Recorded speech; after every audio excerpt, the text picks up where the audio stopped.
முதலமைச்சர் அவர்கள் பொறுப்பேற்ற பிறகுதான் புதிய ஊதிய ஒப்பந்தம் அதிமுக ஆட்சியில் நிறைவேற்றப்படாத ஊதிய ஒப்பந்தம் நிறைவேற்றப்பட்டது. ஊதிய ஒப்பந்தம் 3 ஆண்டுக்கு ஒரு முறை நிறைவேற்றப்பட வேண்டும். நம்முடைய முதலமைச்சர் தலைமையிலான ஆட்சி அமைந்த பிறகுதான் அந்த ஊதிய ஒப்பந்த பேச்சுவார்த்தை முடிக்கப்பட்டது.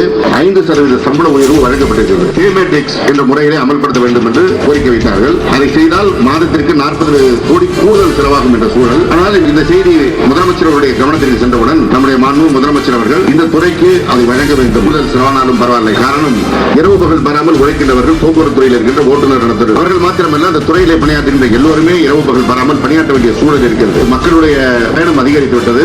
தீபாவளி பொங்கல் போன்று கூடுதல் சிறப்பு பேருந்து இயக்குவது என்பது மாதத்திற்கு 2 முறை அதுபோன்று இயக்க வேண்டிய சூழல் வந்துவிட்டது. எனவே அவர்களுடைய சூழலை புரிந்து நாம் அதை தர வேண்டும் என்று முதலமைச்சர் உத்தரவிட்ட பிறகு நிதித்துறை ஒப்புக்கொண்டு அந்த பேமெட்ரிக்ஸ் முறை வந்திருக்கின்ற காரணத்தினால் இன்னைக்கு மாதம் 40 கோடி கூடுதல் செலவிலே சம்பள உயர்வு வழங்கப்படுகிறது என்பதை தெரிவித்துக் கொள்கிறேன்.